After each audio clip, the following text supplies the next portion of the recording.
alive and alert on the north side of the dirt. It's your man D-Real coming at you with another Be Real with D-Real where edutainment explains it. Now, I told y'all a couple days ago I was going to be bringing you a super exclusive preview before it hits the stands. That's right. Space Ghost number 11. Y'all saw the title, Council of Doom. We're going to get into it in a second. But before we do that, let's do what we need to do so we can do what we want to do. Comment, like, subscribe, and share the Be Real with D-Real page. I changed the color so that when new material comes out, you get it. If you're digging what a brother shoveling, put some dirt in my bucket. Comment, like, subscribe, and share the edutainment. Because that's the arrangement. Yeah, okay. So, David Pepose, the writer of the current run of Space Ghost, courtesy of Dynamite Comics, put a little tweet out and said, people who do reviews, would you like a little special something? Hell yeah, I like a little special something. And so he said, give me your email. Sent them an email, and boom, ladies and gentlemen, I got this. Space Ghost number 11. Before it hit the stands. That's why I'm putting it out now, because it ain't hit the stands yet. So for y'all, here's Space Ghost. That is that's one cover. Do we like this cover better? You know how they do Space Ghost. He got plenty of variants. I'd really be curious to see what Space Ghost wears when he doesn't have the cowl on. Perhaps that's something you can write about in a future issue. Here we go. When we open the story, we pick up right where we left off at the end of issue 10. Space Spectre has been sent back to the future, but not before what Dr. Ebal put in motion was to free ZORAK from the dimension he was in a couple of issues ago. We remember that, right? We've been following Space Ghost, haven't we? Now, for Dr. Ebal, that's pretty dangerous, man, because ZORAK's a whole killer out here. And as you can see, he's like, hey, I brought you back. And ZORAK is like, I don't give a damn that you brought me back. I'm going to take this sickle and stick it where the sun don't shine. But Dr. Ebal's letting him know, I know your plight. I know where you've been. I know what you've been up to. And what if I told you I could give you Space Ghost on a platter? He said, I'm not used to working alone. I'm going to need some people to make that happen for me. Can you do that, Dr. Ebal? Dr. Ebal like, bruh, way ahead of you. Not only do I got people to help you carry that out, they are people who hate Space Ghost just as much as you do. And he's like, well, shit. You bringing me all this help, I can't do nothing but make it happen. And we got Metallus, Creature King, Moltar, the Widow, and Brak, minus his brother Sisto. And are they being led by ZORAK? Don't know. Let's see what happens. Here's Space Ghost with some, I'm going to go ahead and call them Space Piranha. And it doesn't look like anything except another day at the office for Space Ghost handling intergalactic threats.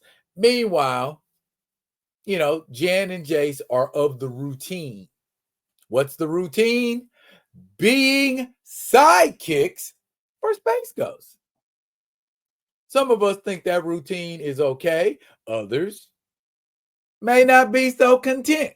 Can you guess which twin ain't content? Well, you can tell by the look of the twins at the bottom of the page there. Jace looks absorbed in a task. Jan looks like she moping in front of a console. Figured it out. And here's Space Ghost bagging up them space piranhas and taking them where they need to go. Meanwhile, we find Jan has opened up a page to register for the Space Academy. Oh, so Jan is going to become a space cadet? That takes on different meaning. Space cadet don't mean what it used to mean, does it? Anyways, here we are. Space Ghost coming home after a hard day of space ghosting. And all of a sudden, there's Jan asleep with the Space Academy registration still open. And Space Ghost is mad that she did that, and he woke her up and started hollering at her. What? How you just gonna come in beefing, Space Ghost? You don't even know what's going on. And she goes on to clarify, I didn't fill it out. We tired of this life. You know what I mean? It's boring. We need to be able to do something. But they like, RoboCore is after y'all. I'm trying to keep y'all hidden. I'm trying to keep y'all protected. And you're doing everything you can to get in trouble. I'm paraphrasing the conversation, of course. But bottom line, he basically tells them, I forbid you to leave the planet. And Jan is like, what? Forbid me? Man, F you. Jace, Blip, get your shit. We out. And that is precisely what they do. They are out of there. And Space Ghost is mad that he did what he did and start beating up the console. But not before the console tells him after his emotional outburst that he got a priority alert. What's that priority alert? Boom. The hangar bay has been invaded, and it looked like the Phantom Cruiser got totaled. Courtesy of the Creature King and Moltar. 2 members. I was about to try to do the fractions, but my math escaped me. 2 members of the Council of Doom. And Space Ghost is like, I need somebody to beat up on. And you and your goofy looking Gamera ass monster showed up with Moltar. So guess what? Y'all can get it. And that's where Space Ghost is. But what Space Ghost does is he underestimates because they strategized. They came in with more than 2. And as Space Ghost is finding out from a blast in his side and a plant grabbing his arm, that there are more than 2 people assaulting him. In fact, baby, you got a whole council on your bumper. And Space Ghost ain't letting that stop him. He like, I ain't got no problem throwing a lady around. And that is precisely what he does with the Widow towards Brak. But hey, that's 1, 2, 3, 4. Isn't there a little bit more on that council? Yep. Cut him in his back. And curb stomped him. Tag team courtesy of ZORAK and Metallus. Space Ghost looked like he might be a little bit out of it. Okay. Let's stop and think for a second. These guys by themselves were able to get the upper hand on Space Ghost at one point or another, but he had Jan and Jace to bail him out of that situation. Now he done just ran Jan and Jace off with his, little temper tantrum. Is this gonna be Space Ghost ass? You know how we kill people in comics. Hopefully that don't happen to Space Ghost. And hopefully this ain't the event that turns Jace into Space Spectre. They said, maybe we was a little hard on Space Ghost. Let's call Space Ghost and see how he's doing. Shit, Space Ghost is getting lava shot at him while plants are holding him up in the air and people are taking pot shots at him. Ouch.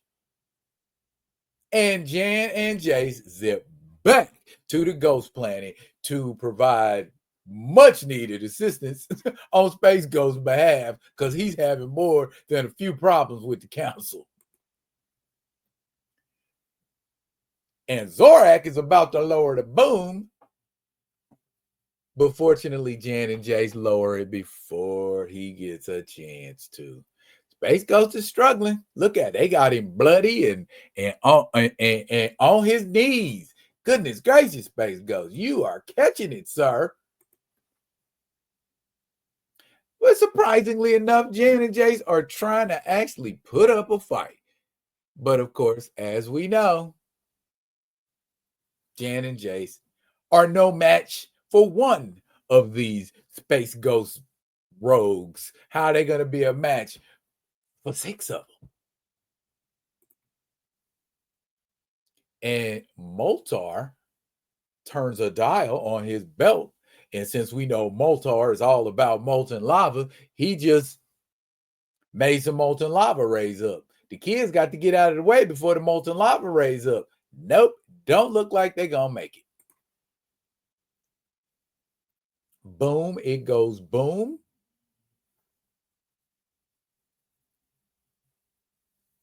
They're teleported to safety. Courtesy of Metallus's matter transmitter. See, Metallus is my guy. He always makes it happen. But then we find out they wasn't even here for Space Ghost. Even though they are there for Space Ghost, they also are there for Blip. For Dr. Iban. What does Blip have that Dr. Iban wants? Ooh, the plot gets a little bit thicker. Now the counselor like, oh boy, we gonna have fun hunting Space Ghost down. But Space Ghost is usually when he's down, he's never out. Yeah, but this is the first time Space Ghost has had to face all 6 of us together. Ooh. Siege of the Ghost Planet is the name of the next issue of Space Ghost. That's issue 12, y'all. But look here. That's been your super special, oh my goodness, preview.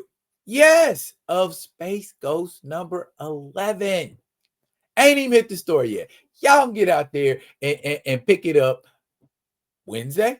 Ain't Wednesday comic day. Y'all can pick it up on Wednesday. Just know that's what you got going for you. I don't think I gave you every page, but that is basically it. The Council of Doom. Do we know who the Council of Doom is? The Council of Doom actually made an appearance on the Space Ghost TV show, the 1966 series. Here's an image of the Council of Doom. This is the back of the 1987 comic of Space Ghost comic, which showcases, of course, Metallus, the Widow, sometimes it's called the Spider Woman, Zorak and Creature King dapping each other up, Brak, looking more like Brak from the Brak show, and these guys in the right-hand corner are Lurker and One Eye, who are henchmen of Tansit. Tansit, you saw, I think it was the first issue of Space Ghost. And of course, notoriously absent is Moltar.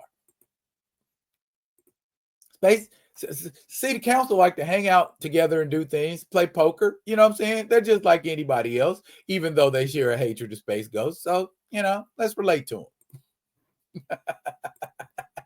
That was my attempt at humor. Anywho, what did y'all think of Space Ghost number 11 exclusive preview? Drop it in les comments. That's it for now, y'all. And I will be coming at you with another one of them other ones, especially with Space Ghost. And until then, y'all be good. Be good to each other.